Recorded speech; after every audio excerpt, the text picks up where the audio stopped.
very much, Architect Major. You've had it all, and it doesn't help them. Like I said earlier, yes, God help those who help themselves. Yesterday we had a good session. Falano has invited us to come and sign an MOU. Pro bono service. We prosecute the government and we prosecute those who doesn't want us to exist. And I'm glad we are all here. We were not hiding anything. And that's what NIN Lagos State chapter stands for. We cannot see our young ones. It's very sad. So, our keynote speaker, your point is taken, and I can assure you, because by God's grace, if not tomorrow, latest Monday or Tuesday, I'm going to sign the MOU with Falana.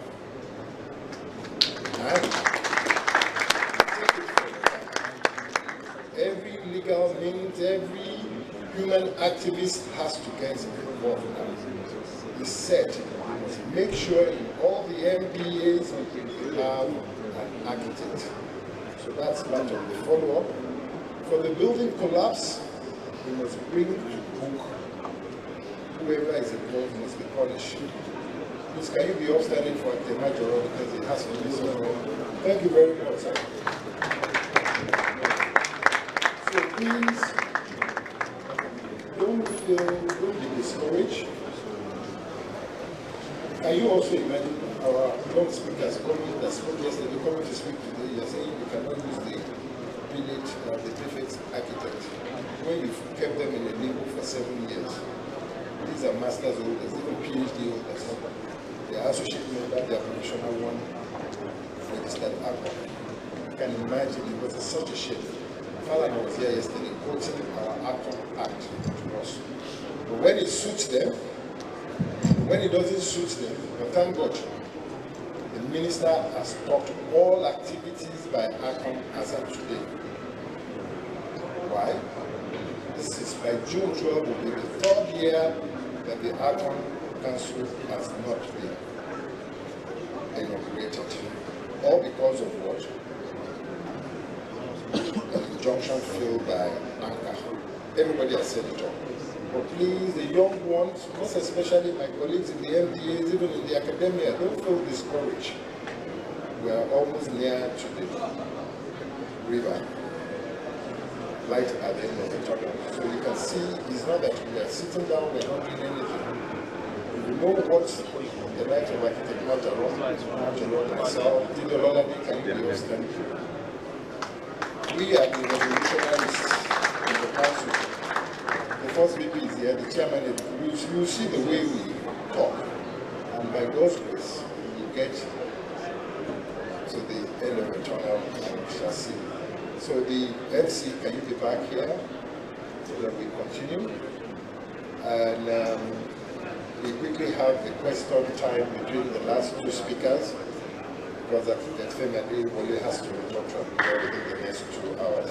Thank you.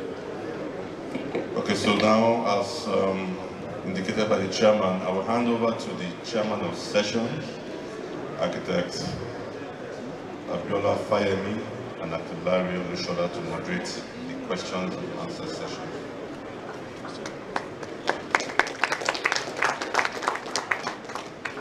Thank you very much.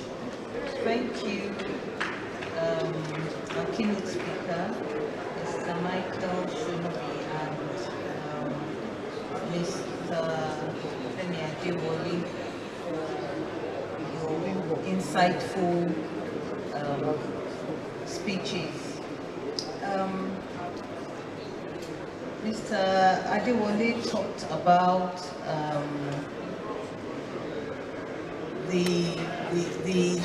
how Lagos is evolving, and a couple of points that I noted. You said cities with pervasive inequalities are not sustainable. I agree with you. You also said that the square area in Lagos is limited, apart from the reclaimed Atlantic City. I agree with you. You also said 70% of where we inhabit are informal settlements or slums. I'd like to believe that is the greater Lagos area.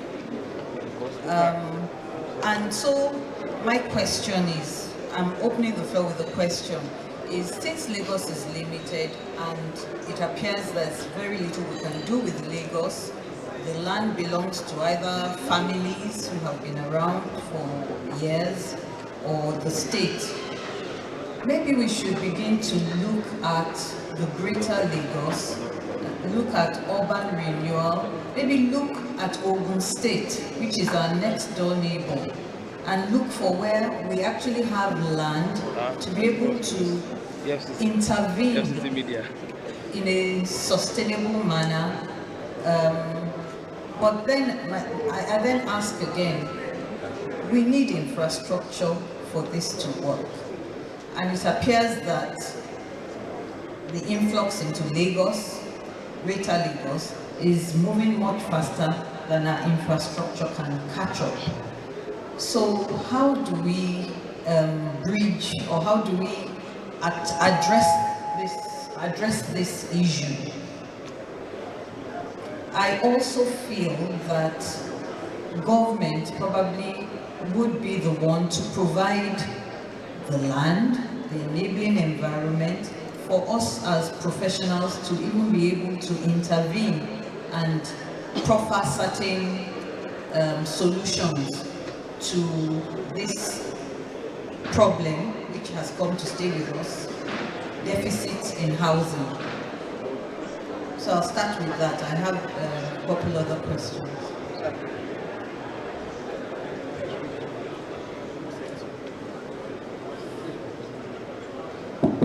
Okay, thank you. I hope I can sit down to take it. Okay, fantastic. Thank you for those questions. I think they are legitimate. Let me address them in this way and against this context. I think one of the key challenges that we have as Nigeria is a disinformation about our true realities, that our government and our nation is technically broke and insolvent. A couple of years ago, Governor Obaseki, who is probably the most financially literate of our leadership, said he's not sure whether government can pay salaries in November. He's not lying.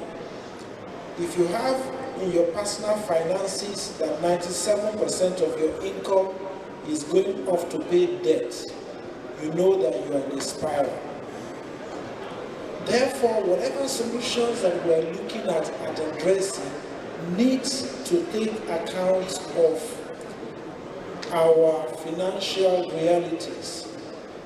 So, in terms of addressing the growth in Lagos, urban extensions and the creations of new towns and the infrastructures that support them and connect cities are legitimate options, but they cost huge amounts of money that we are not likely to have for the next decade.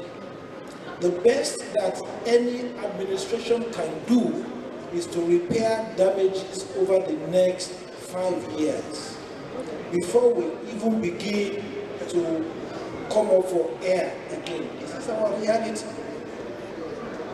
Therefore, whatever solutions we need to look at has to be the most fiscally efficient solutions. And I think that looking at our planning and our urban design framework, increasing density in built-up areas where there is already infrastructure is a legitimate and appropriate approach for where we'll be. I think that urban extensions have their place, and I think we will eventually have to do that.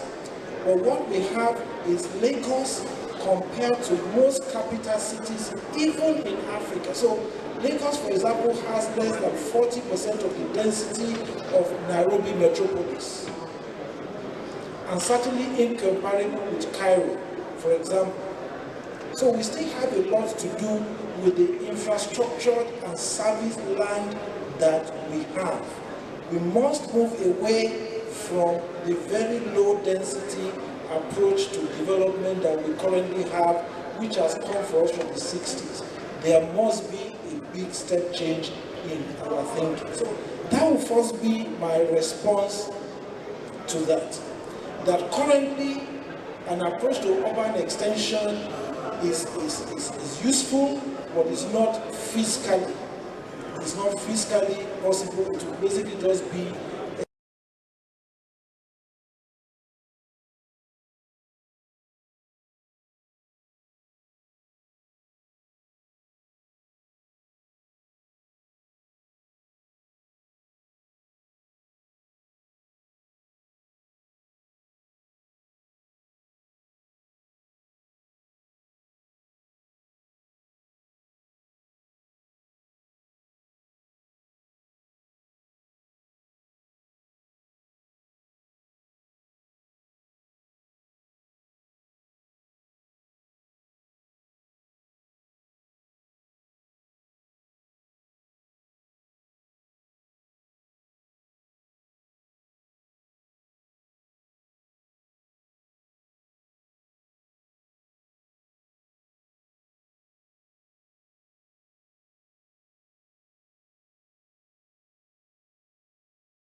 And while you were speaking, my mind was boggled by many thoughts of how do we get out of this rut. You talked about the impossibility of infrastructural development to be put in place because government is broke. And one begins to wonder, just this year, there was a spate of campaigns and promises by our government officials.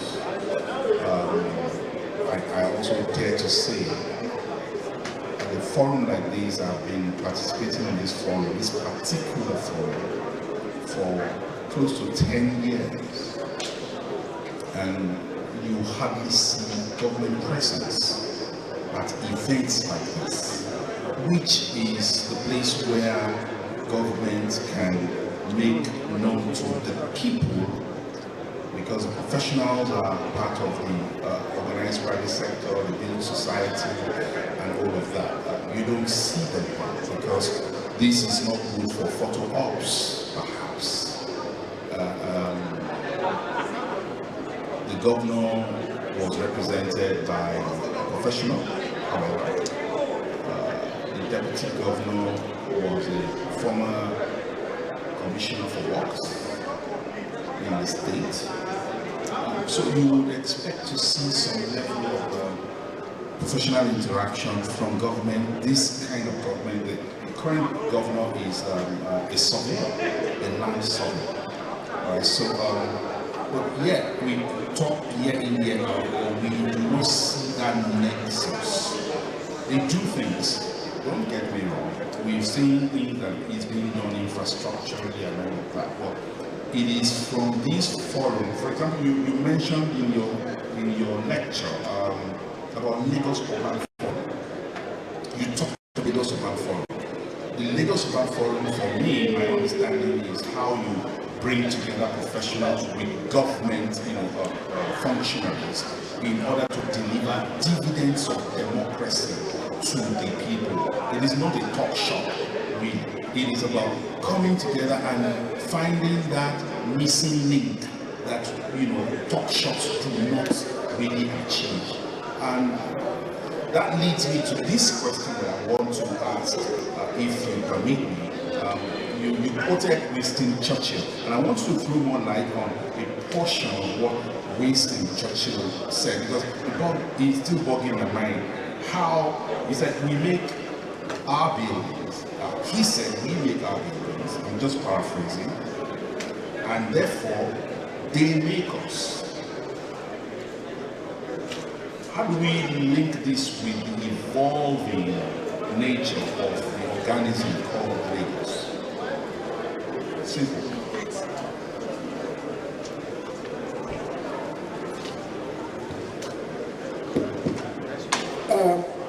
Thank you very much. I think there are quite a number of questions that were kind of placed in that, and because most of them are very interesting, and particularly one of them speaks to really my own big heart's desire for the NIA, and by extension, Nigeria. I will start with that, and then I will respond to the very specific question about the philosophy behind Winston Churchill's system. We can't be in any doubt that Nigeria needs to change. We can't. Even if we were in doubt 10 years, 5 years ago, after what we've been through in the last 5-4 months, we can't be in any doubt that the trajectory must change. Okay, that the trajectory must change. And therefore, when you're in that situation, I sat here listening to the comments about all these shenanigans going on with NIA, and it's unbelievable. For me, it's just crazy. It's yet another symptom of the whole craziness. Okay? So when you are in that context, you need a change agent. You need a change agent. But let me say you need change agents. Some people, somebody who is prepared to think different. And I think that my hope and my expectation was that the NIA, particularly in this space of a shaking of our urban environment, can be and rise beyond all this nonsense about who is doing exam and who is not doing exam, and rise beyond that to actually be an agent for social change for this generation and the next one. That is my expectation, and actually underlying everything I said today. That was the purpose. That somehow the NIA, working with its members, can become one of those agents for social change. And when it becomes that, it becomes inevitable that government, policymakers will want to listen to it. They will want to be here because you have ideas to offer. There's a significant poverty of ideas in government. Significant poverty. How we got there, I do not know. And I'm hoping that NIA can rise above all these, subsistence issues and be what I think it has the opportunity to be, at least in the space of creating an environment that speaks to where we want to be as a people.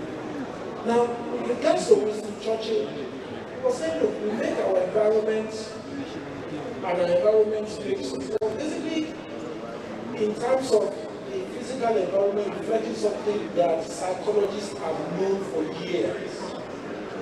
So Kant the philosopher says, every human being is a product of their environment.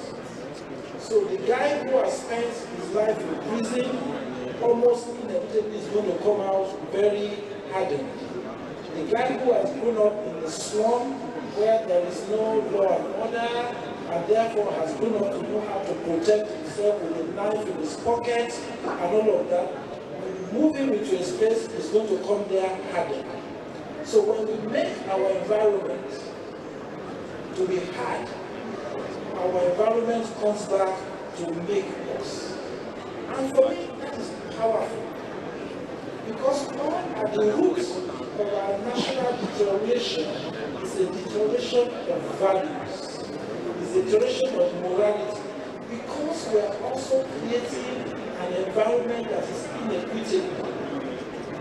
So we have all become every man for himself, God for every man, or I for myself, or what they say. It's about me, and it's not about just I grab what I can. At the matter, all these old people wanting to grab hold of the institute and exams, regardless of what happens to the young, they are only acting to what the government has made them. Their insecurity. It needs to have power when it should exit the city. That is the significance of Mr. Churchill's statement. Thank you. Thank you, Mr. Adewale. With just a few minutes to spare, you talked about Somosoke, and I think that is the language of the young ones who make up 70%. And talk of advocacy. Interestingly, I think this is coming up more frequently in a lot of fora. People are talking more about advocacy. We're even talking about revolution.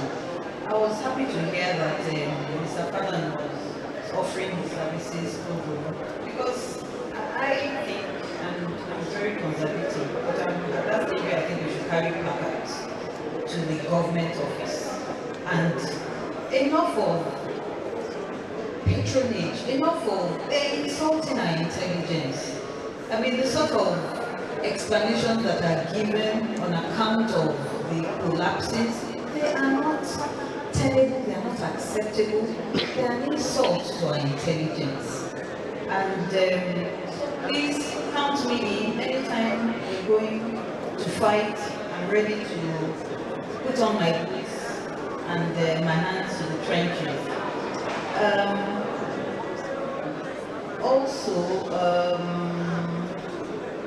Our culture. I think you didn't talk much about our culture, and I think we need to begin to go back to our culture. Interestingly, a lot of the education I think I got, and I think I speak for a number of us, centered around culture. The Italians who taught us, educated us about our culture, were telling us, go back to your culture, let it inform your design.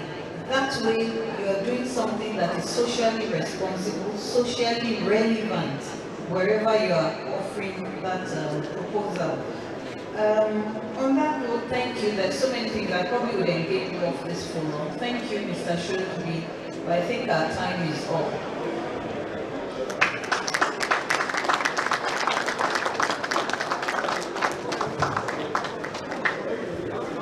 Thank you very much, ma'am. It is still the Lagos Architects Forum 2023, LAF 14.0. We would like to honor our speakers that have graced us with their presence this morning. I would like to, first of all, invite Architect Sani Salawa, FNIA, Second Vice President. Okay, we'll take the other awards first. We would like to invite Professor Edwin to please present our award to Architect Femi Adewale. Please.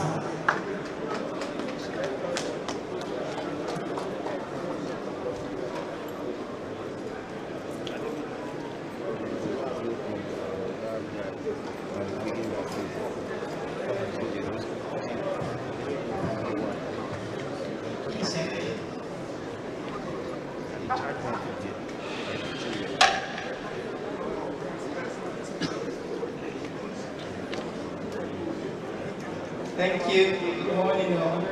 Oh, good afternoon, sorry.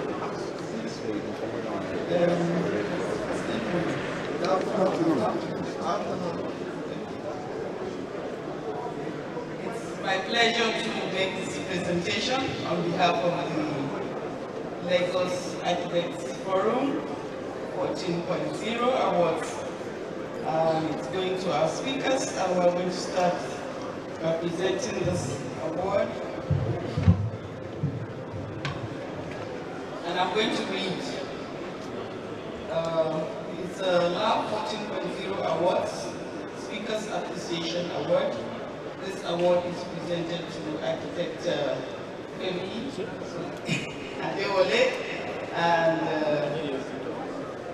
and it's by the Nigerian Institute of Architects, Lagos State Chapter, in recognition and appreciation of your contributions as speaker at the Lagos Architects Forum 2023.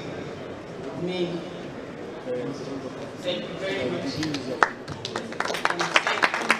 Presentation and congratulations. Thank you. Thank you. Thank you very much, ma'am. We'd like to bring up Architect David Majakotumi to give the award to QS Shonobi. Please, sir.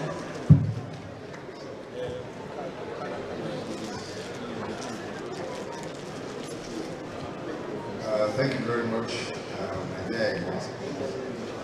This award is actually meant to be done by Architect Saula, who is the most senior national executive member here.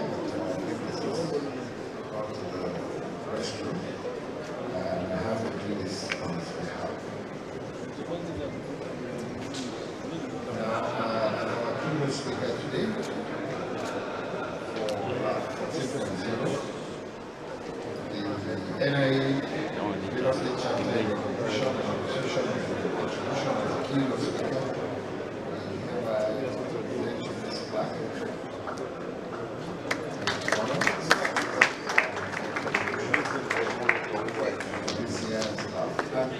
Maybe you laugh that we ran in the past because we were here last year, we were here 2 years ago, and we've been partners and brothers. Thank you very much, sir.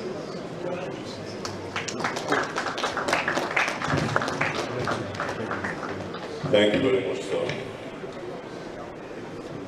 We would like to recognize the presence of some distinguished guests in the house. Architect Florencio Dikwe, former Permanent Secretary of Fiscal Planning, the former ACOM Council Representative of Lagos. Thank you very much, sir, for your presence. We also recognize Architect Dr. Nezi Ujuma-Olugu, the immediate past Head of Department of Architecture, University of Lagos. Thank you very much for your presence. At this point, we have a product presentation